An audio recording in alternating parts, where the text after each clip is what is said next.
दोस्तों, हमारे बीच में सुप्रीम कोर्ट के लॉयर भानु प्रताप सिंह जी मौजूद हैं।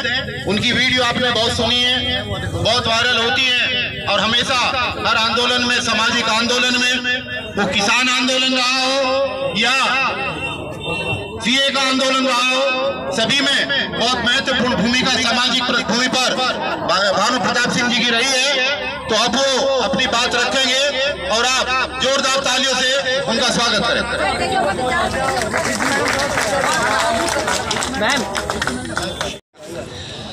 बहुत बहुत शुक्रिया।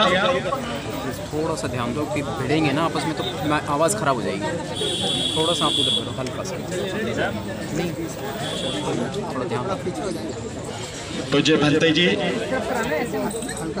बड़े भाई महमूद पराचा जी, डीसी कपिल साहब, ओपी गौतम साहब और यहाँ पर भिन्न भिन्न संगठनों के आए हुए सभी साथी, यूनिवर्सिटी के प्रोफेसर्स और हमारे साथी सामने हमारे खड़े हैं, आप सभी को मेरा जय भीम नमो बुद्धाय। सर मूव करते रहो जरा, मूव हल्का सा मूवमेंट सर, मूवमेंट फेस की, face no sir no, face है ना, फोकस नहीं हो रहा ठीक से। साथियों, बहुत दुख की बात है, वैसे तो मैं मानता हूं कि जो पूज्य भंते जी ने कहा है अब उसके अलावा कोई रास्ता तो बचा नहीं कि इनको सत्ता से उखाड़ के फेंको और सत्ता अपने हाथ में लो और भीख किसी से नहीं मांगो, अपने आप वहां उस कुर्सी पर बैठकर अपनी कलम से न्याय करो। यही होगा इस देश में। अब यही वक्त आ गया है और मैं बार बार कहता हूं कि 2024 के बाद अब कुछ बचना भी नहीं है। डॉक्टर नीतू की लड़ाई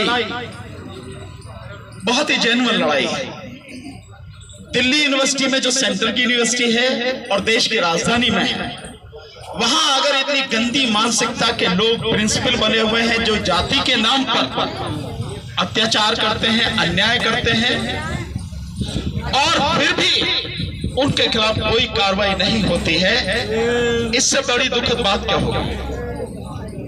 जिस तरह से महमूद भाई ने संघर्ष करके अदालत के माध्यम से एफआईआर कराई, इन्वेस्टिगेशन क्योंकि एससी एसटी के मसलों में एसीपी करता है, तो पहले कोई एक शर्मा एसीपी था, उसको हटाया गया और दूसरा जो आया उसने तो बेड़ा गर्क ही कर दिया। और मैं कहता हूं अगर कहीं मिल जाए तो उसके कपड़े फाड़ने में कसर मत छोड़ना कि वो हमारे अंदर का भेड़िया है, वो हमारे ही समाज का आदमी है। वो केशव नाम है उसका।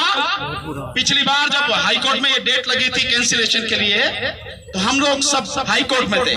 उसी ने कहा, कोर्ट में कहा, कोर्ट की ऑर्डर शीट में लिखा है ये कि हम उन्हें अरेस्ट नहीं करेंगे, किसी तरह की हम कोई उनके खिलाफ कार्रवाई नहीं करेंगे, ये कोर्ट में कहा उसने। तो हमारा ही आदमी एसीपी होके हमारे ही खिलाफ अन्याय करता हो, क्या उनको दंड नहीं मिलना चाहिए? मैं समझता हूं भंते जी ने जैसा कहा कि ये जो आपके एमएलए एमपी बैठे हैं, जबकि अब आए आपके बीच में वोट मांगने, तो इनकी चड्डी तक उतार लो। ऐसे इन अधिकारियों की भी हमें दुर्गत करनी होगी, सामाजिक बहिष्कार करना होगा, तभी इनको भी अकल आएगी। लेकिन प्रशासन ये ना समझे, पुलिस प्रशासन ये ना समझे कि अगर तुमने चार्जशीट फाइल करवा ली चालाकी से और अरेस्ट नहीं किया तो बाकी कोई कार्रवाई नहीं होगी। निश्चित रूप से होगी, उस एसीपी के खिलाफ तो होगी ही होगी, औरों के खिलाफ भी होगी। जो लोग इनको बचाने में लगे हैं, प्रिंसिपल को, रजिस्ट्रार को, इन लोगों को तत्काल प्रभाव से उन्हें बर्खास्त करना चाहिए, केवल सस्पेंड नहीं, बिल्कुल नौकरी से उन्हें टर्मिनेट करना चाहिए, क्योंकि इतना जघन्य अपराध उन लोगों ने किया।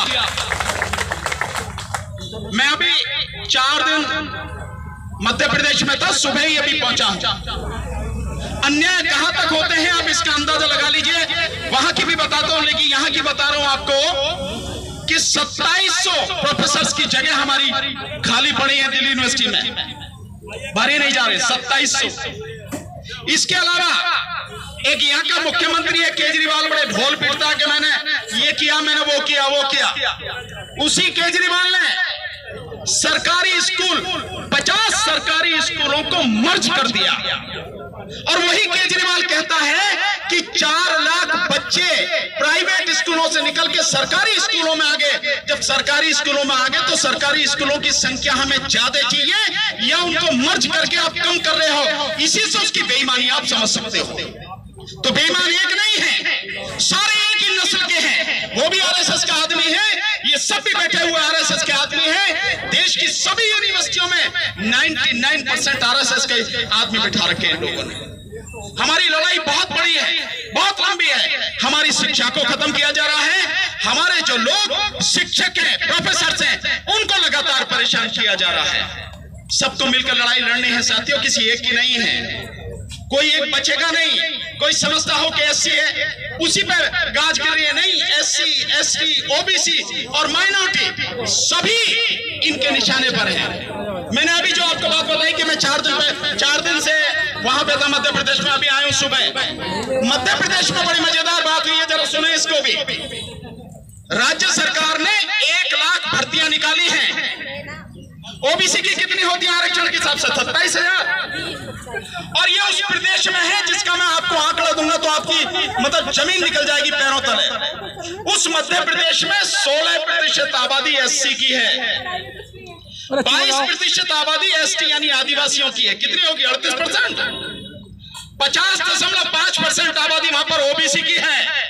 कितने हो गए? 88.5%। 6.5% आबादी वहां पर मुस्लिम्स की है। कितने हो गए? 95%। 5% है ये ठाकुर, बामन और बनिए जनरल, जिनको कहते हैं 72 साल से राज कर रहे हैं। मैं उनको कह के आए, एक लाइन में तुम खड़े हो गए तो इनको ये धरती मध्य प्रदेश की भागने के लिए कम पड़ जाएगी। तो कितना आरक्षण होना चाहिए वहां पे? भाई जब 5% लोग हैं, 5% लोग को 50.5% और 10% आर्थिक आधार पर 60% आरक्षण आप दे रहे हो, होना कितना चाहिए 5% को? केवल 5%। न्याय तो यही है। लेकिन उस सब के बावजूद भी इनको उनकी नियत कितनी खराब है इसको देखें। 1 लाख भर्तियां निकाली हैं, 27,000 ओबीसी की भर्तियों में से 14,000 भर्तियों को रोका जा रहा है कि इनको हम बंद करके रखेंगे, बाद में देखेंगे इनका क्या करना। किस आधार पर रोकोगे आप?